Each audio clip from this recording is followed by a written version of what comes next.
versículo 45. Eu, no final, tiro oferta, as meninas têm uma apresentação para fazer aqui. Eu quero poder ser instrumento para a tua vida. Eu sinto Deus no ambiente, queridos.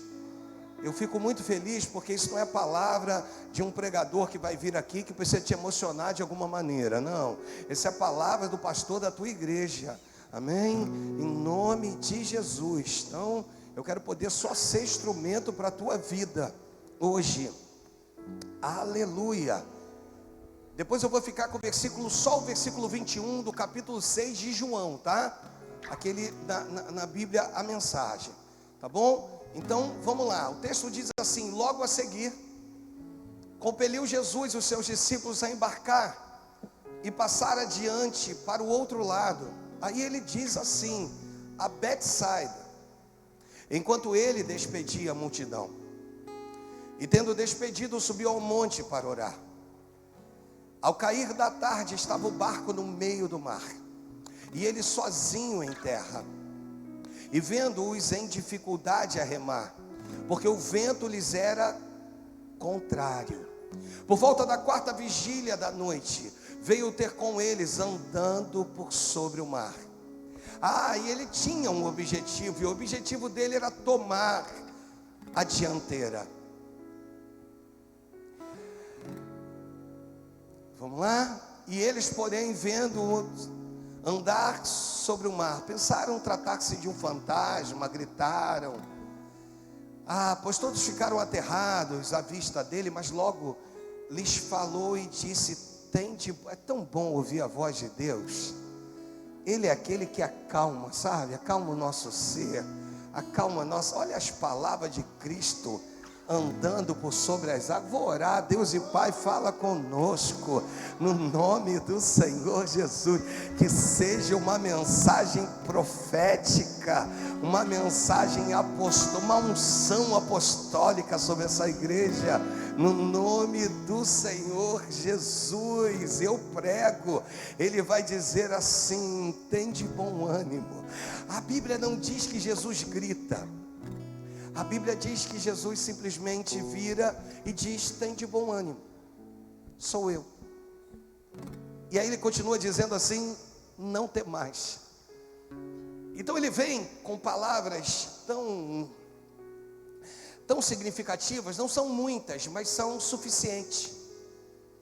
Não são muitas as palavras. Não precisa de um texto grande, não precisa de algo aqui preparado, decorado, para poder falar conosco. Ele simplesmente diz: tem de bom ânimo, sou eu, não temais. Numa hora dessa, em meio ao medo, ele percebe que não consegue mais tomar a dianteira da embarcação.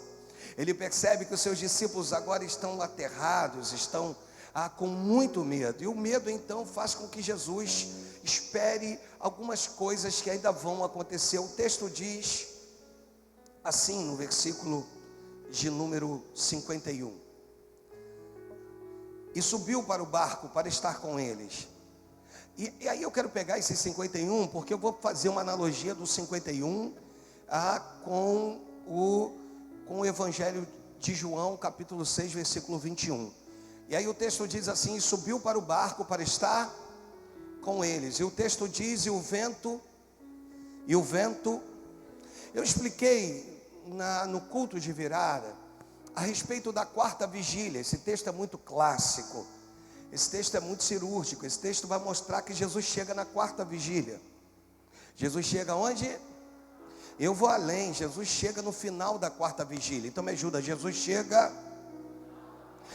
E no final da minha mensagem, nós levamos e te fizemos entender a 4ª vigília, fazendo uma analogia com os 12 meses do ano. A primeira vigília, das 18 às 21.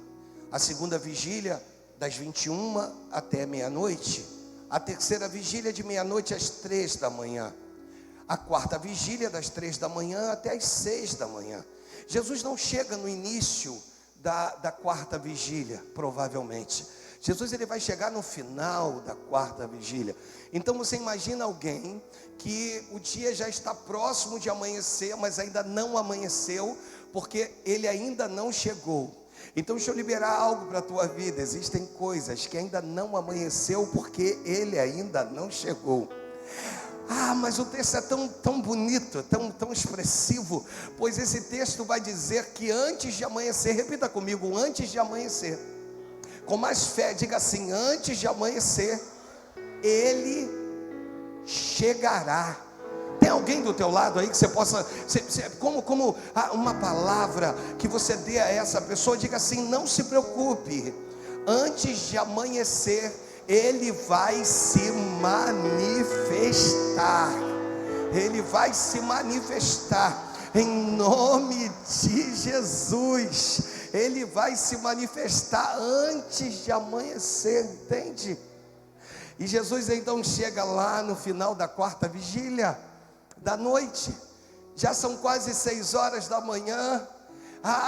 Os discípulos estavam preocupados, achando que não tinha mais jeito.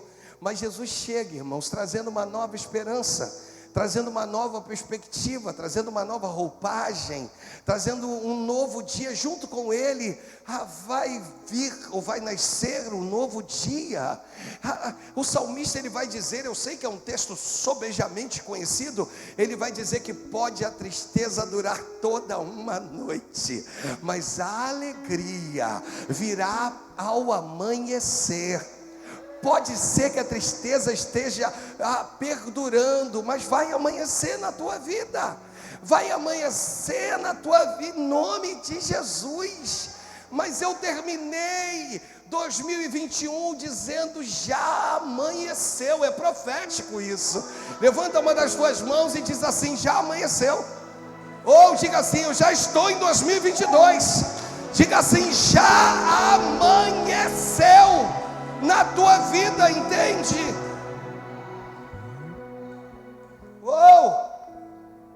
Aleluia. Só que aqui tem um problema. Quando eu vou ao Evangelho de João, no capítulo 6, no versículo 21, foi dessa maneira que eu terminei a mensagem também, no culto de virada. O texto diz assim nessa versão, então eles o receberam no barco, e pouco depois chegaram à terra. E pouco depois? Aí o texto diz assim, no lugar, repita comigo, diga assim, tempestade nenhuma pode influenciar o destino que ele tem para a minha vida. Diga assim, o barco, mais uma vez diga o barco,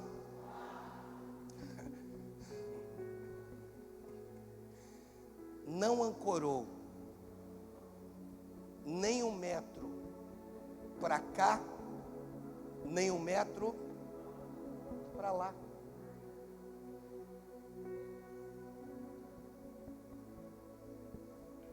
Diga assim, já havia um lugar, já havia um destino. Quando você começa a entender isso, as coisas começam a fluir, irmãos. Havia um lugar pronto, preparado, no lugar exato. Diga assim, um lugar exato. Tema da nossa meditação de hoje. Ele tem um destino. Ele tem um.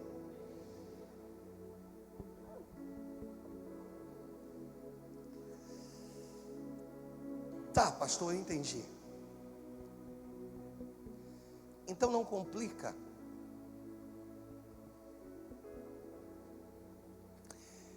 Você já reparou que quando a gente vai lá no primeiro livro do profeta Samuel,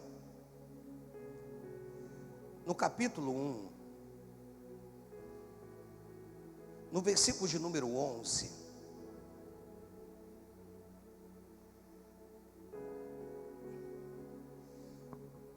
nós vamos observar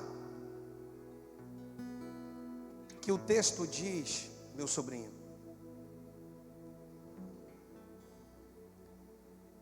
que Ana vai fazer um voto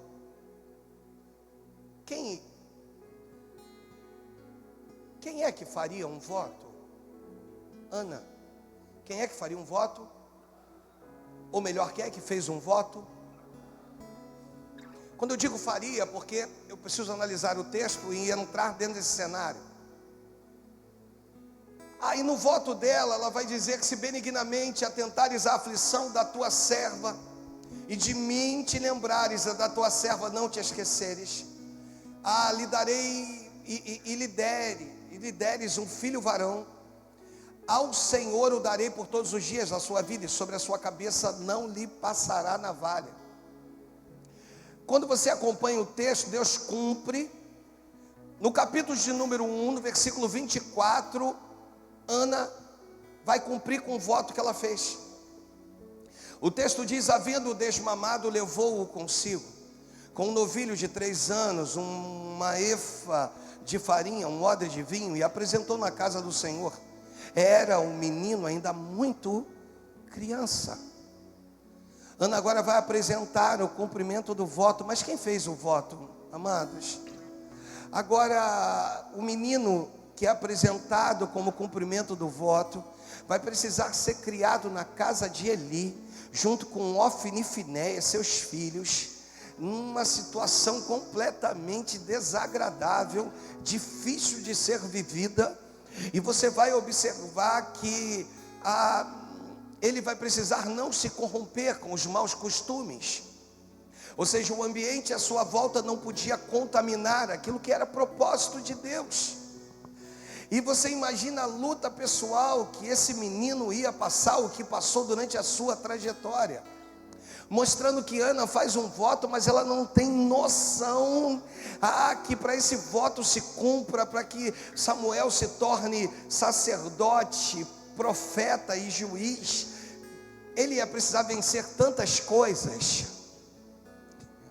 Mas Deus tinha um propósito estabelecido, e dentro do propósito que Deus tinha, Samuel foi caminhando e foi tentando se alimentar não das coisas que vinham ao seu redor, mas das coisas que vinham do alto para ele, entende? Então eu quero te dizer que aquilo que te envolve não pode mudar uma essência do destino que já foi programado por Deus para a tua vida. Não são as coisas externas que te farão vencer, e sim as coisas internas. Paulo vai dizer assim: ainda que o meu homem exterior se corrompa, todavia o meu homem interior se renova dia após dia. Hoje eu vim dizer para você que já amanheceu na tua vida. Já amanheceu, já chegamos a 2022, início do ano, primeiro domingo do ano, primeiro culto desse ano, se assim podemos dizer. E Deus tem expectativas contigo, e Ele quer poder saber se essas expectativas serão correspondidas.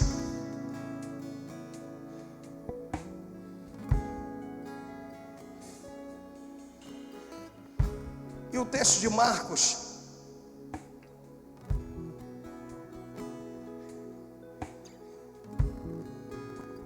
no capítulo de número 45,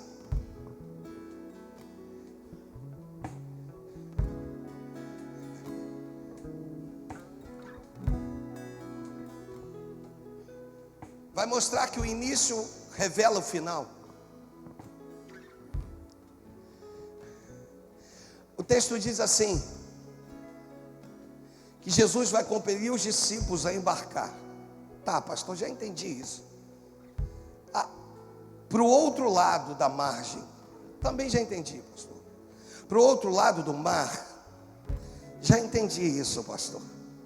Só que ele vai dizer a Betsaida.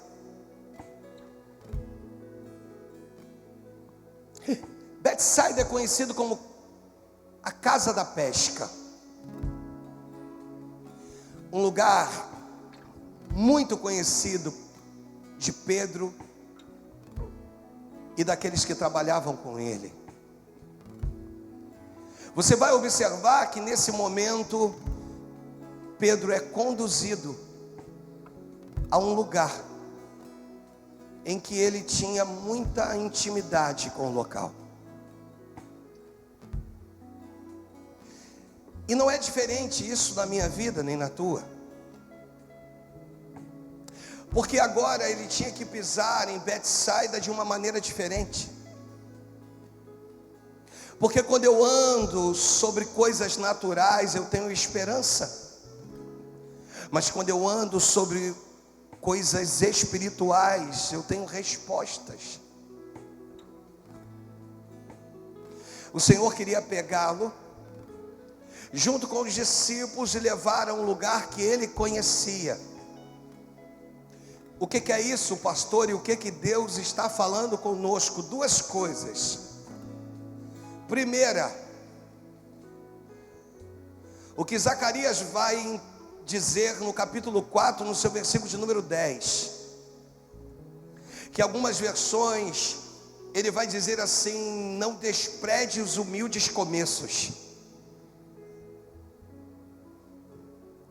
Precisa projetar para a gente, já projetou? E quando você compreende, pois quem despreza o dia dos humildes começos, esse se alegrar-se-á vendo o prumo na mão de Zorobabel.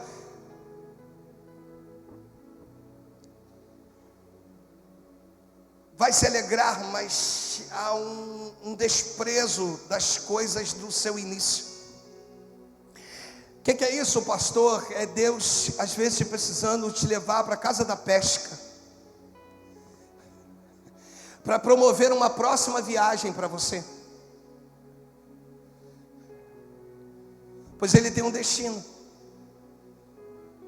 Pois quando os discípulos chegam a Betsaida, já tem um próximo destino. Quando eles chegam no próximo destino, ele já tem um outro lugar. Para mostrar que somos como peregrinos, nesta terra.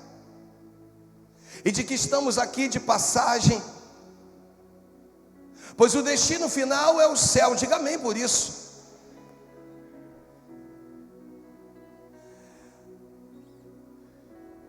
Mas antes, porém, eles precisam ir até a casa da pesca.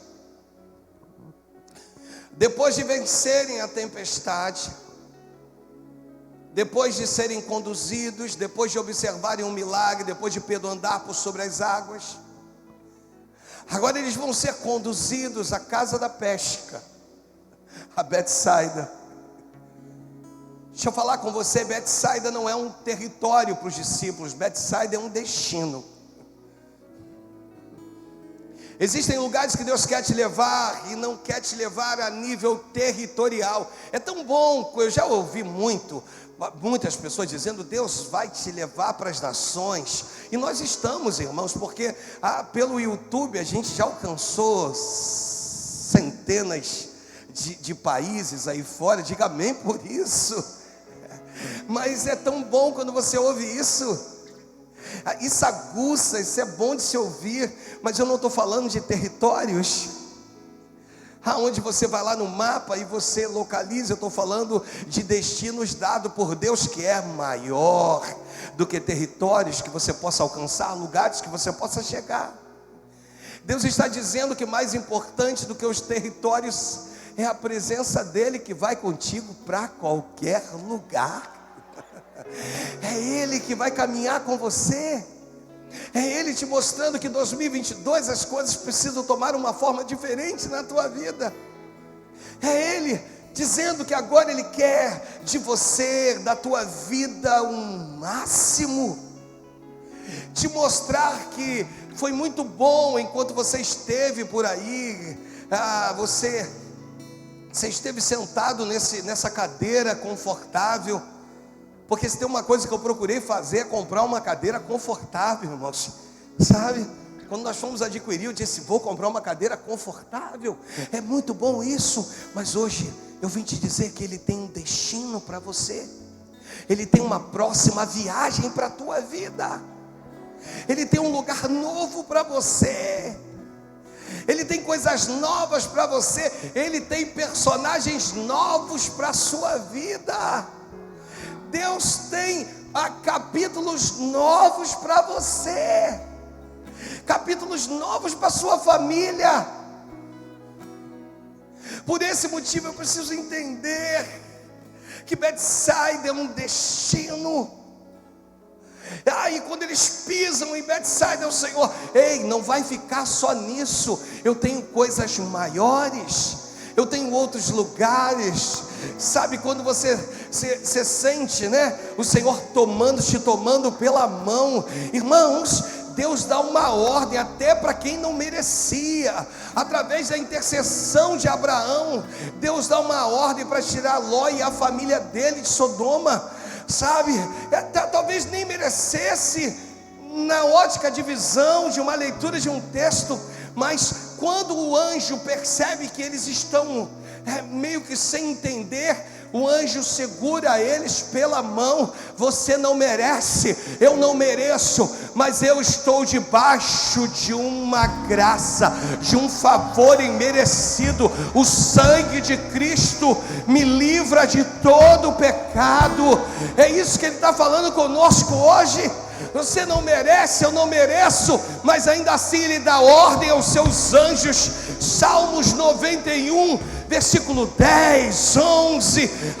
Ele dá ordem aos seus anjos a teu respeito. Ele tem, sabe, nenhum mal, repita comigo, nenhum mal te sucederá.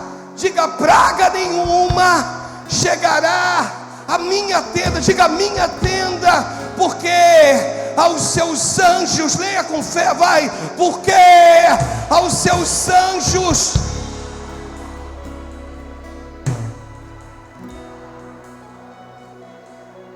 para onde você for, ei, Ele dá ordem, os anjos vão despedaçando julgos, abrindo e quebrando as portas de bronze, despedaçando as correntes do inferno.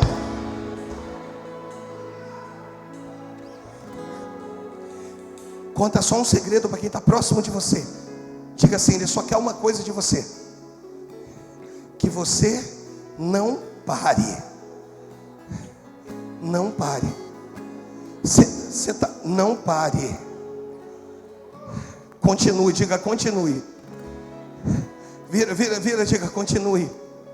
Diga prossiga. Diga avance. Vá em frente. Pois Deus tem.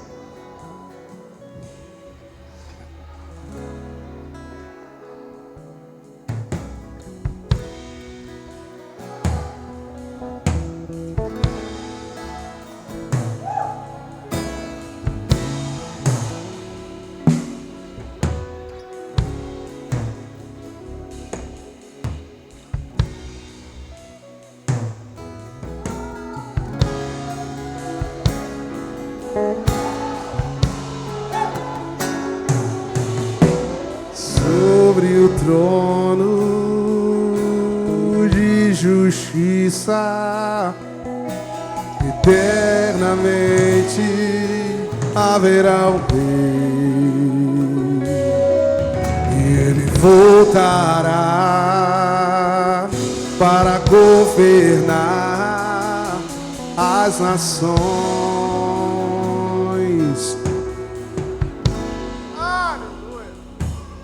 Ruja o leão,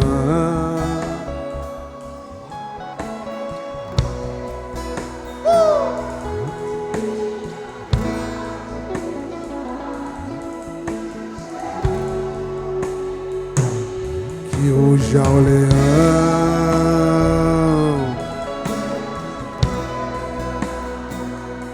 diante da majestade.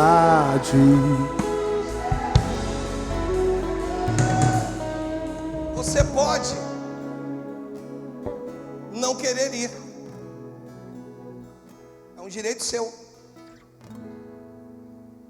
Não quero, pastor.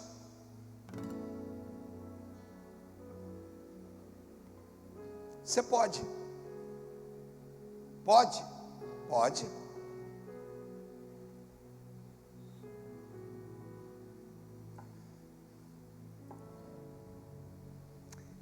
Muito mais do que eu virar para você e dizer que Deus vai levantar alguém para ir no seu lugar.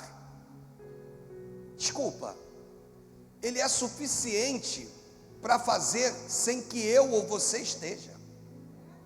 Pega no teu espírito.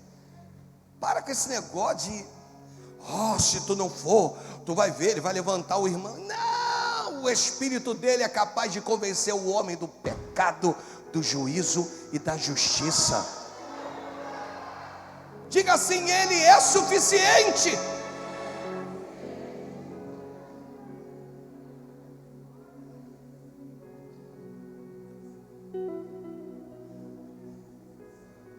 Então você pode não ir. Posso, pastor? Pode. Duas coisas vão acontecer. Primeira, independente disso, como a palavra dele não volta atrás, a terra que você resolveu não pisar vai estar pronta. Não quer pisar? A terra está pronta. Pastor, o senhor caiu em contradição para dizer que alguém vai pisar? Negativo. Ele não precisa que ninguém pise. Mas haverá uma terra pronta. Segunda coisa, você não vai. Decidiu não ir, mas também não vai viver o que ele tem para você. Pega no teu espírito. Você já observou quando a água cai? Naqueles dias que às vezes não chove já há algum tempo, e aquele cheiro que gera da água quando cai no solo, às vezes só umedece, já vem aquele cheirinho. Deus está dizendo: eu tenho um cheiro de terra nova para a tua vida. Eu tenho um cheiro de um território novo para você. Eu tenho um cheiro, a Bíblia diz que mesmo com a raiz, o tronco cortado, a raiz envelhecida, ao cheiro das, Jó vai falar sobre isso, ao cheiro das águas brotará. Não é a água, é o cheiro. Deus está te dando no mundo espiritual, no nome de Jesus, um cheiro. Sabe aquele que você, isso vai te inspirar, vai te dizer: eu tenho coisas extraordinárias para você, eu tenho respostas para você.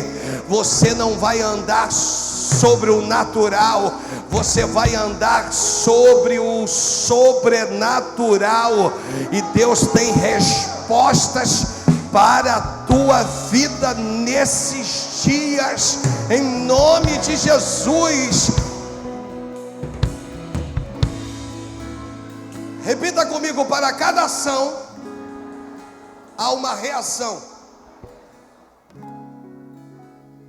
Se você for, a terra vai reagir, e você deixa uma história. Pegou? Se eu for, a terra reage, ele me prepara para uma próxima viagem, e eu deixo uma história. Pegou ou não pegou? Entenderam? Se eu não for, a terra não reage, mas eu também deixo uma história. É, pastor? É. Qual é a história que eu posso deixar daquele que chegou tão perto e não avançou? Daqueles que estiveram tão próximos, mas não ocuparam. Porque é a lei da semeadura, irmãos. Paulo vira aos Gálatas: mas eu preciso ir mais profundo. No Gênesis, no capítulo 8, no seu versículo de número 22, esse texto mostra para nós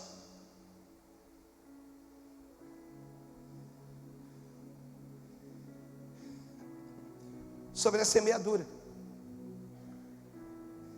O texto diz assim: enquanto durar a terra, não deixará de haver sementeira e ceifa.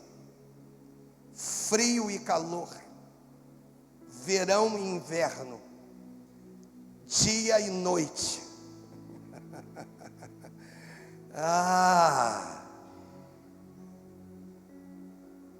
Tudo vai estar pronto.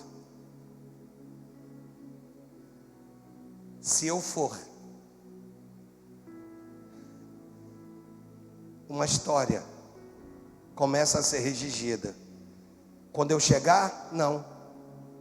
No processo do caminho. Deus hoje está nos pegando aqui nesse culto, irmãos.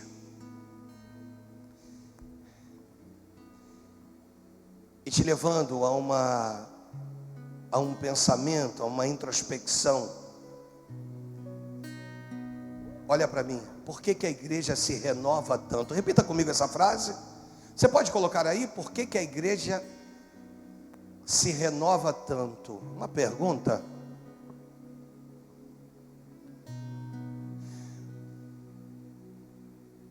Por quê?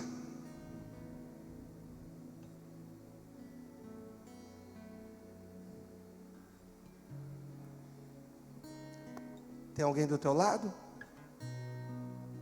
Que você tem intimidade? Se você não tiver, não faça, porque o objetivo não é constranger ninguém, mas é perguntar assim. Em janeiro do ano que vem, será que a gente vai continuar amigos?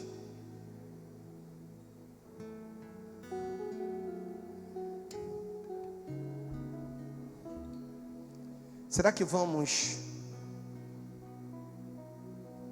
congregar no mesmo lugar?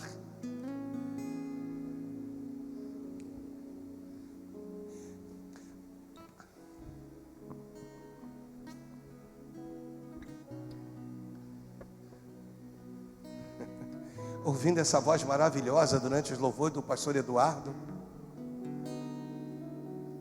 você vai para outro lugar, não vai ter uma voz dessa.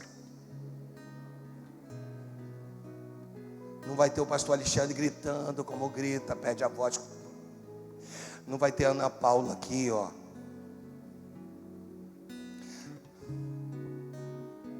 Esses obreiros bonitos. Por que se renova tanto, irmãos?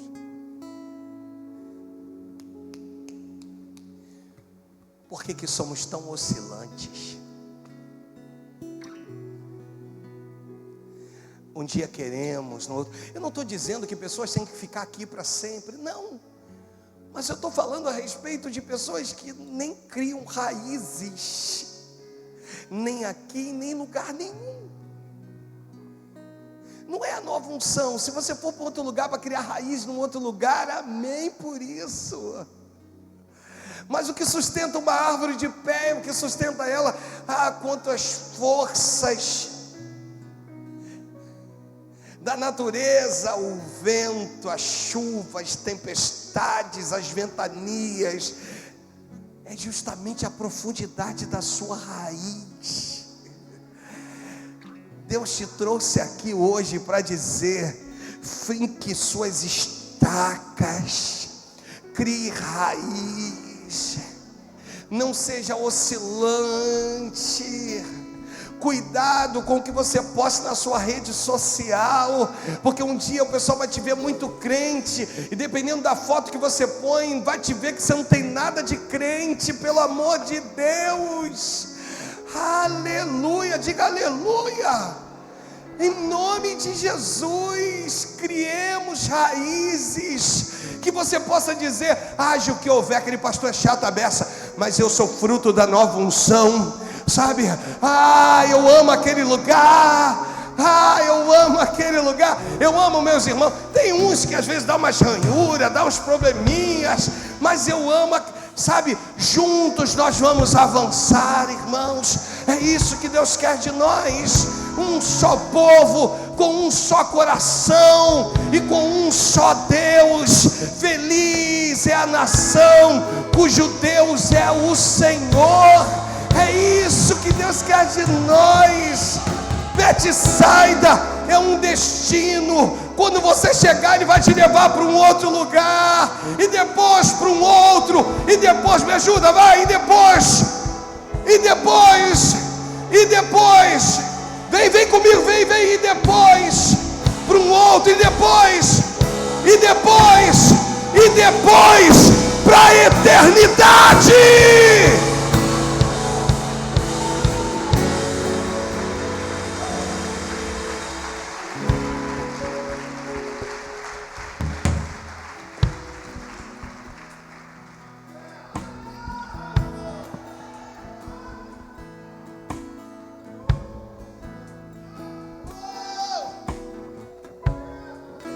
Já amanheceu. Não espere na quarta vigília, pois Ele já veio,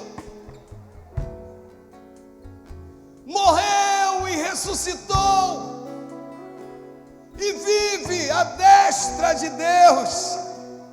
Oh, e um dia voltará.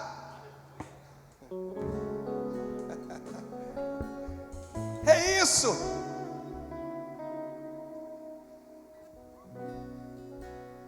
É como se Ele dissesse: eu posso contar com você.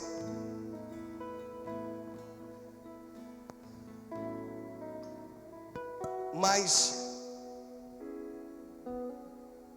ao máximo, ou só meia boca?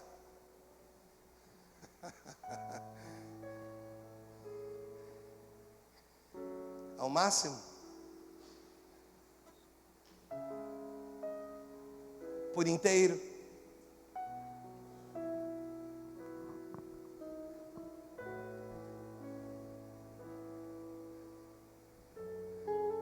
Depois de uma tempestade, Deus sempre tem uma terra firme para nós, irmãos.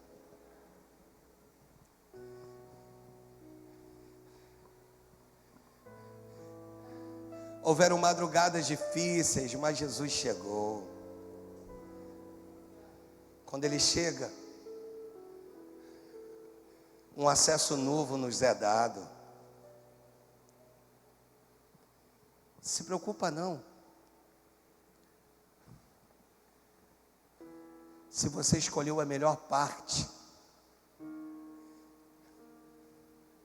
ora por aqueles que talvez abriram mão da melhor parte.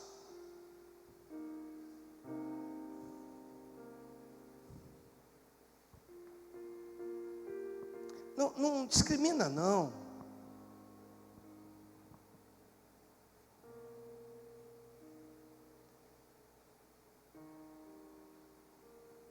Senhor, Tu não se importa que enquanto eu trabalho, ela esteja aí reclinada, deitada nos seus ombros, no seu colo. Jesus vira para a irmã e diz assim: deixa de ser boba.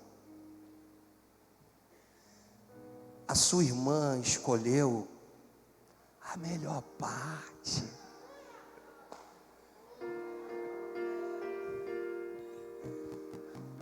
Doa quem doer.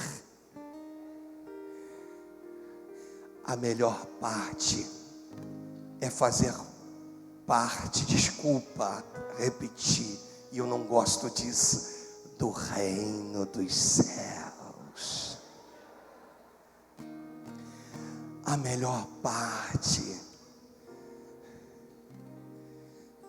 Você vê que o filho pródigo, quando volta, o pai vai lá, coloca um anel no seu dedo, coloca o quê? Uma nova aliança, dá vestes novas para ele, uma sandália nos pés, manda matar um novilho, mas abraça, vem cá, Heitor, abraça e diz: filho, é claro que para cada um desses itens tem um significado. Um anel, as vestes, as sandálias, e mandar matar um novilho. Mas filho, o que tem de mais importante é o que eu vou fazer agora. Vamos entrar em casa. O mais importante é estar dentro de casa com o pai, entende? A prova que eu te dou de que ele estava em casa, fica aqui, vira para cá. Aqui tem uma janela, tá? Tá bom? Uma janela aqui, tá todo mundo em festa. Vamos melhorar. Você está dentro de casa junto com a igreja, tá todo mundo em festa, irmão. Bate palma para Jesus aí. Isso, tá uma festa. E o pai está do lado de dentro. O pai está onde? Fica ali, pastor Eduardo, representando o pai. Isso. O pai está junto nessa festa. Diga amém por isso. Aí chega o filho mais velho, pergunta para o servo o seguinte: o que está vendo lá, rapaz? Está todo mundo em festa. O que houve? Que festa é essa? Do nada.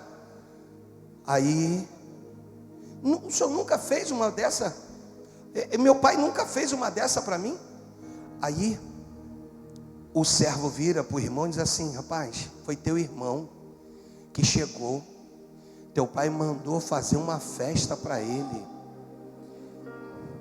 Aí ele se entristece, mas o pai, ele vê que o filho mais velho está do lado de fora.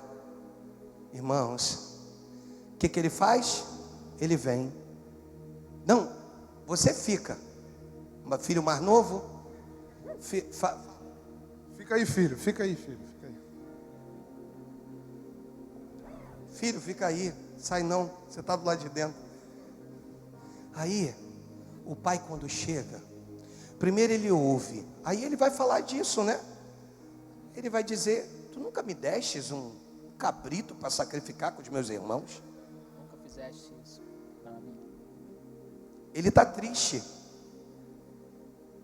O pai ouve, repita comigo: o pai ouve.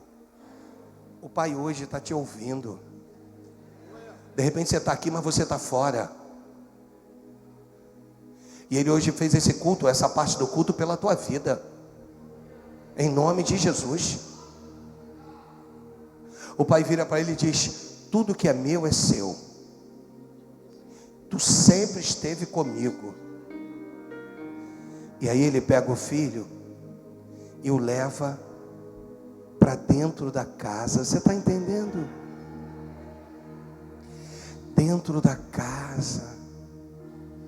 É isso que Deus tem, uma casa para vocês.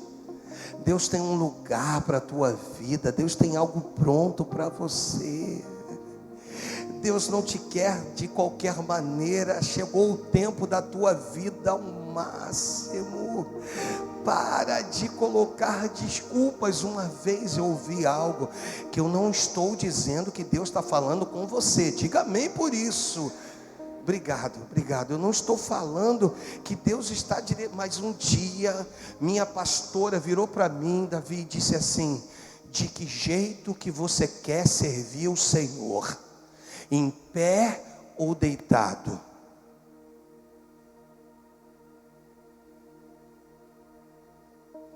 Naquele dia, as forças das minhas pernas se esvaíram.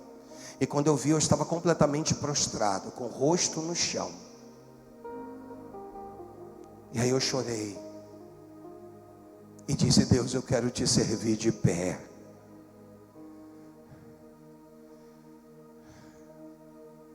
Chega de sermos simpatizantes do reino.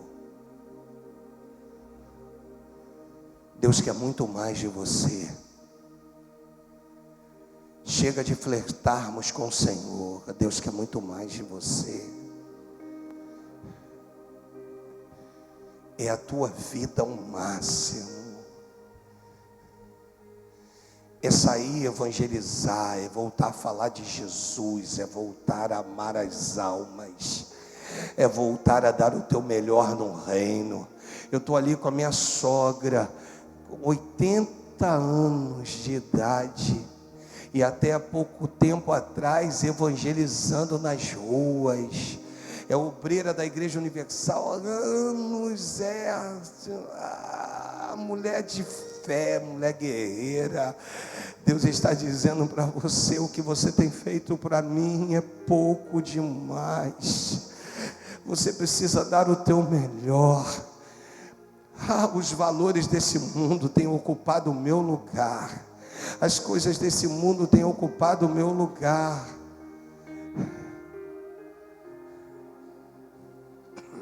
Ele só quer o lugar dele.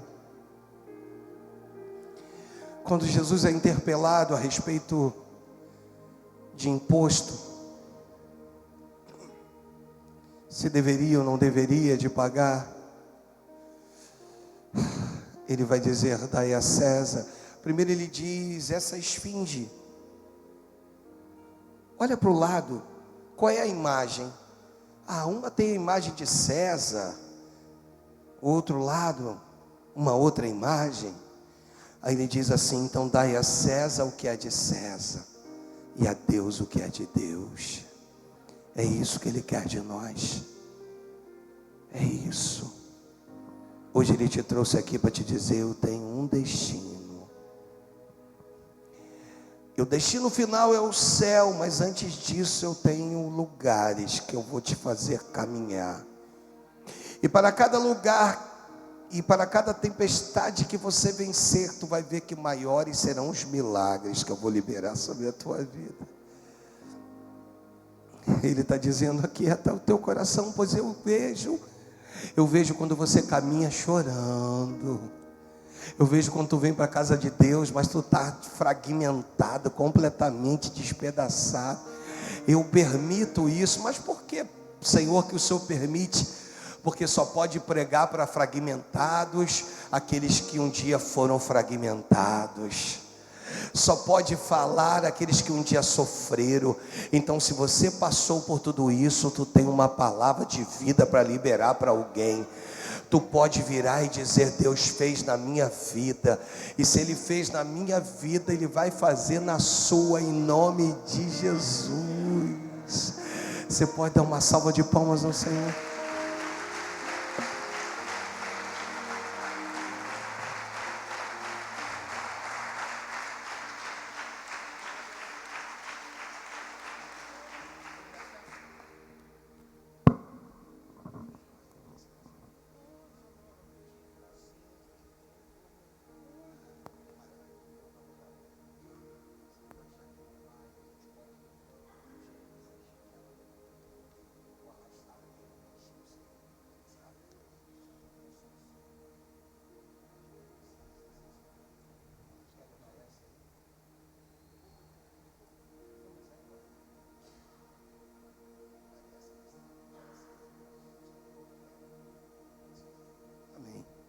Amém, amados? Repita assim: o que era cinza, hoje tem cor.